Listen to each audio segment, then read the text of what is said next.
வணக்கம். இன்றைக்கி நம்ம பார்க்க போகிற சமையல் ஒரு அருமையான கிரேவி ரெசிபி தான் பார்க்க போகிறோம். ரொம்ப சிம்பிளாகவும் இருக்கும்.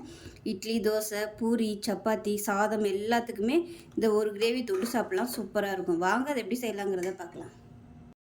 இப்போ ஒரு கடாய் எடுத்துக்கலாம். 2 டீஸ்பூன் அளவுக்கு எண்ணெய் விட்டுக்கலாம். எண்ணெய் சூடாகட்டும்.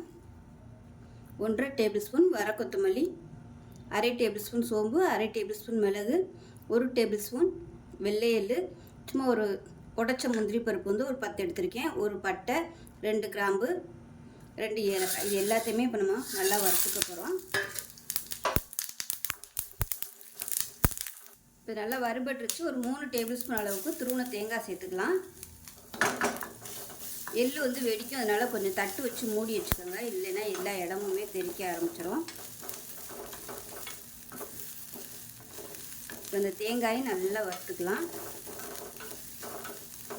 குறைவான தீயிலே வச்சு நல்லா வறுத்துக்கலாம். இப்போ இது எல்லாத்தையும் நல்லா வறுத்தாச்சு. இது ஆறுனதுக்கப்புறமா ஒரு மிக்சி ஜாரில் போட்டு நல்லா நைஸாக அரைச்சி எடுத்துகிட்டு பார்க்கலாம். இப்போ ஒரு குக்கர் எடுத்துக்கலாம். தேவையான அளவுக்கு எண்ணெய் சேர்த்துக்கலாம். இப்போ எண்ணெய் நல்லா சூடாயிருச்சு. மீடியம் சைஸாக 2 உருளைக்கிழங்கு கட் பண்ணி தண்ணியில் போட்டு நல்லா அலசிட்டு வடிகட்டி எடுத்து வச்சுருக்கேன். இப்போ இந்த உருளைக்கிழங்கு எண்ணெயில் போட்டு நல்லா வறுத்து எடுத்துக்கலாம். உருளைக்கிழங்கு நல்லா வறுபட்டுருச்சு, எடுத்துடலாம். இப்போ அதே எண்ணெயில் சோம்பு 1 டீஸ்பூன் கூட சேர்த்துக்கலாம். கொஞ்சமாக கருவேப்பிலை சேர்த்துக்கலாம். நீளமாக நறுக்குன பெரிய வெங்காயம். இப்போ அதில் ஒரு 4 பச்சை மிளகாயை சேர்த்துக்கலாம். வெங்காயம் ப்ரௌன் கலரில் வதங்கிடுச்சு. நல்லா 1 டேபிள் ஸ்பூன் அளவுக்கு இஞ்சி பூண்டு பேஸ்ட்டு சேர்த்து நல்லா வதக்கிக்கலாம். இப்போ மீடியம் சைஸாக 2 தக்காளி சேர்த்துக்கலாம்.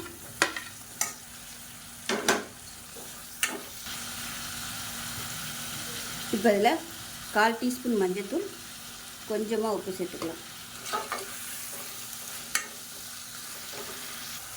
இப்போ பாருங்கள், தக்காளி நல்லா மசிஞ்சு வந்துருச்சு. இந்த ஸ்டேஜில் காரத்துக்கு ஏற்ற மாதிரி 1.5 டேபிள் ஸ்பூன் மிளகாத்தூள், 1 டேபிள் ஸ்பூன் சிக்கன் மசாலா தூள் சேர்த்துக்கலாம். இப்போ இதையும் எண்ணெயில் நல்லா வதக்கிக்கலாம்.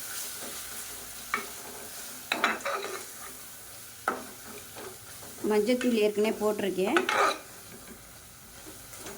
கலர் பத்தலைன்னா மறுபடியும் நீங்கள் சேர்த்துக்கலாம்.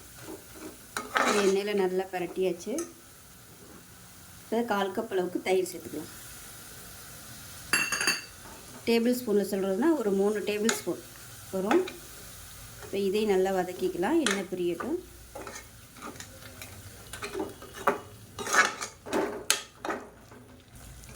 இப்போ பாருங்கள், எண்ணெய் பிரிய ஆரம்பிச்சிருச்சு. இந்த ஸ்டேஜில் நம்ம அரைச்சி வச்சுருக்க அந்த மசாலா பேஸ்ட்டையும் சேர்த்துக்கலாம். இப்போ பாருங்கள், மசாலா நல்லா வதங்கி எண்ணெய் பிரிய ஆரம்பிச்சிருச்சு. இந்த ஸ்டேஜில் நம்ம வறுத்து வச்சுருக்க உருளைக்கிழங்கு இதோட சேர்த்துக்கலாம். சேர்த்துட்டு இப்போ கிரேவிக்கு தேவையான அளவு தண்ணி சூடு பண்ணிவிட்டு சேர்த்துக்கோங்க. நான் வந்து ரொம்ப தண்ணி ஊற்றலை, கொஞ்சம் திக்காக தான் வச்சுருக்கேன். ஏன்னா விசில் வரும்போது கொஞ்சம் திக்காகும். உப்பு கரெக்டாக இருக்கான்னு பார்த்துட்டு பத்தலைன்னா சேர்த்துக்கோங்க. எனக்கு உப்பெல்லாம் போதும். இதை நல்லா கலந்து விட்டுட்டு குக்கரை மூடி வச்சிடலாம். குக்கரை மூடி வச்சுட்டு நல்லா ஒரு 2 விசில் விட்டுட்டு ஸ்டீம் போனதுக்கப்புறம் பார்க்கலாம். இப்போ எப்படி இருக்குன்னு பார்க்கலாம். பாருங்கள், அருமையான சுவையில் கமன்னு சூப்பரான உருளைக்கிழங்கு கிரேவி ரெடி ஆயிடுச்சு. பார்க்கையிலே சூப்பராக இருக்கும். பூரிக்கெலாம் இது மாதிரி தொட்டு சாப்பிட்டிங்கன்னா அட்டகாசமாக இருக்கும். இட்லி, தோசை, ஊத்தப்பம், சாதத்தில் கூட நீங்கள் இந்த இதை போட்டு பரட்டி சாப்பிட்டிங்கன்னா அருமையாக இருக்கும்.